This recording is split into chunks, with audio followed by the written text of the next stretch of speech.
45তম প্রতিষ্ঠা বার্ষিকী উপলক্ষে আমার নিজের লেখা একটা কবিতা।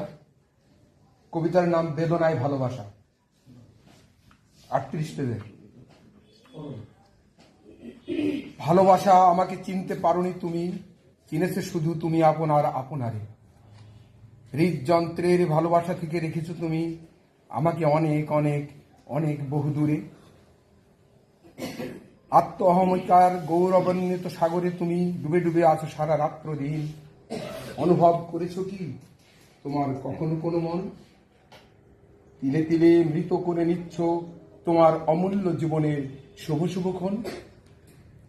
বেদনার তালিকায় শীর্ষে রেখেছ মোরে, রাগান্বিত আঁচলের ছায়ায় কত না যতন করে। যবনিকা হবে কবে সেই দিন পুরিবে বাসনা, দীপ নিবে যাবে যেদিন বুঝিবে সেদিন আমাকে হারানোর কত যে যাতনা। ধন্যবাদ।